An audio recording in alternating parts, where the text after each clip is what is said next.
नगरी अयोध्या तैयार है। 22 जनवरी को प्रभु राम अपने भव्य राजमहल में विराजमान होने वाले हैं, जिसकी तैयारियां भी भव्य तरीके से की जा रही हैं। राम मंदिर लगभग बनकर तैयार हो चुका है, जिसे अब अंतिम रूप दिया जा रहा है। अब आपको किस दिन क्या तैयारी होगी, उसकी जानकारी सिलसिलेवार तरीके से देते हैं।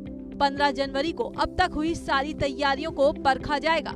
16 जनवरी को दशविध स्नान, विष्णु पूजन, पंचगव्य प्राशन और गोदान का कार्यक्रम होगा। 16 जनवरी के दिन सरयू तट पर राम जन्मभूमि आंदोलन से जुड़े लोगों को श्रद्धांजलि दी जाएगी। वहीं 18 जनवरी को मंडप प्रवेश, वास्तु, गणेश पूजन और रामलला का जलाधिवास होगा। इसके अलावा 19 जनवरी को प्राचीन पद्धति से मंदिर में अग्नि का प्रज्वलन किया जाएगा। 20 जनवरी को देश की अलग अलग पवित्र नदियों से लाए गए जल से 81 कलशों के जरिए भगवान राम की मूर्ति का जलाभिषेक होगा। फिर अगले दिन 21 जनवरी को 125 कलशों से भगवान राम का दिव्य स्नान किया जाएगा और फिर 22 जनवरी के दिन मृगशिरा नक्षत्र में प्राण प्रतिष्ठा की महापूजा होगी। जिस तेजी से मंदिर का निर्माण हो रहा है, उतनी ही तेजी से रामलला की मूर्तियों को भी बनाने का काम जोरों शोरों से चल रहा है। बता दें कि रामलला की प्रतिमा मंदिर के गर्भगृह में रखी जाएगी। ट्रस्ट के मुताबिक राम मंदिर को इस तकनीक से बनाया जा रहा है ताकि वो सालों तक महफूज रह सके। धन्यवाद रोहित जी, आपने अपने चैनल के माध्यम से मुझे अपने वक्तव्यों को रखने का अवसर दिया, इसके लिए जय। और तमाम जनता को जय श्री राम। देखिए, पूरा देश ही नहीं, पूरा विश्व में जहाँ जहाँ हिंदू है, हर कोई राममय हो चला है। और अब ऐसे में कहते हैं ना कि पहले जब उस युग में जब यज्ञ हुआ करता था, तरह तरह का इस तरह का अनुष्ठान आयोजन हुआ करता था, तो बहुत सारे लोग बीच में आते थे उसमें उसको क्या कहें, चीज़ों को बर्बाद करने के लिए, चीज़ों में व्यवधान डालने के लिए। तो इस तरह का वातावरण भी देखने को मिल रहा है। यही लोकतंत्र है, इसमें पक्ष और विपक्ष के लोग हैं। लेकिन मुझे ताज्जुब होता है, शंकराचार्य जी पर मैं बाद में आऊंगी, मुझे ताज्जुब होता है उन हिंदुओं पर जो सिर्फ अपने राजनीतिक और पॉलिटिकल एजेंडे के कारण आज उस मंदिर के प्राण प्रतिष्ठा का विरोध कर रहे हैं। ये तो ताज्जुब की बात है। इस पर भी अगर कोई राजनीति हो, राम पर भी राजनीति हो, और हुआ ही है इतने सालों से, तो हम वही देखते चले आ रहे हैं। जिस तरह से इतने दिन हो गए हमारे लोकतंत्र को स्थापित हुए हुए, 70 वर्षों से ऊपर हो गए, और उसके बावजूद भी इतना वक्त लग गया हमारे रामलला को टेंट से निकल के अपने महल में आने में। और जब वो आ रहे हैं 22 जनवरी को, तो इतना बड़ा व्यवधान। तो जब मैं गई थी ना अयोध्या, और जब मैंने उस रूप में रामलला को देखा, मैं राम दरबार की पूजा अक्सर बचपन से ही करती हूँ, तो राम दरबार में जो रामायण हम लोग देखा करते थे टीवी पर, वो प्रारूप कुछ और था।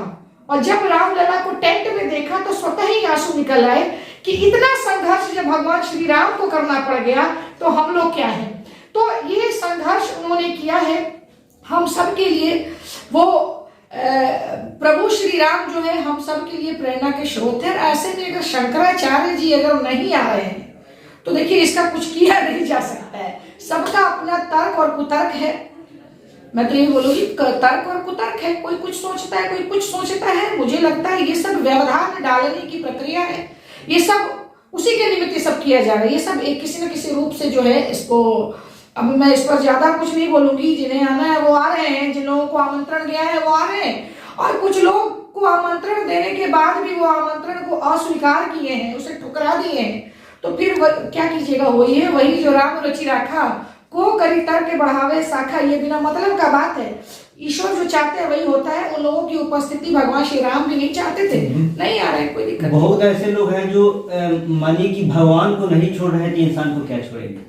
वही तो मैंने तो सारी बातें एक ही लाइन में कह दी कि देखिए, जब ईश्वर को नहीं छोड़ रहे, जब इतना लंबा कानूनी प्रक्रिया और संघर्ष हमारे रामलला को करना पड़ा, जो महिला कहती है कि राम तो काल्पनिक है, राम रावण का युद्ध ही नहीं हुआ, तो फिर उनसे क्या उम्मीद किया जाएगा। जाहिर सा बात है, वो कांग्रेस वाले लोग जिसकी स्थापना ही करने वाले वो ब्रिटिशर्स हुआ करते थे। वो अंग्रेजों ने उसकी स्थापना की है कांग्रेस पार्टी की, आप लोगों को ये पता होगा, ये सब लोग जानता है। तो फिर उन लोगों का चरित्र वही है ना।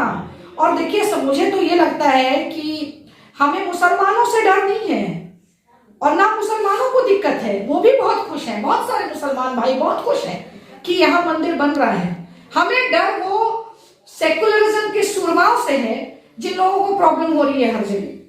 जो हिंदुत्व का झंडा बुलंद कर रहा है, जो हर जगह ये भगवा लहरा रहा है, आप हमारे आसपास भी वातावरण देखेंगे आपको वही दिखेगा। ये पूरा विश्व आज राममय हो चला है। मैं सिर्फ भारत की बात नहीं करती, आप देखिए ना विदेशों में भी जगह जगह देखने को मिल रहा है। फ्लाइट में रामलला के गाने गाए जा रहे हैं, स्कूल बसेस में गाए जा रहे हैं, जिम में गाए जा रहे हैं। तो आज कोई बच्चा बच्चा राम का नाम ले रहा है, गाना भी चल रहा है, हमारे भारत का बच्चा बच्चा जय श्री राम बोलेगा।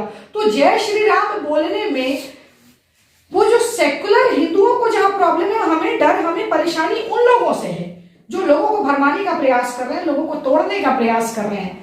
हमारे मोदी जी इतना बड़ा काम कर रहे हैं, उनको वो बधाई के पात्र हैं, वो प्रशंसा के पात्र हैं। लेकिन उसके बावजूद भी ये पॉलिटिकल और राजनीतिक रोटियां सेकने के लिए लोग उनका विरोध करते हैं। तो देखिए, भूत पिशाच निकट नहीं आवे, महावीर जब नाम सुनावे। भूत पिशाचों की आवश्यकता भी नहीं है। अब बजरंगबली का नाम होने जा रहा है, जयकारा होने जा रहा है, तो रह जाओ उन्हें रहना है।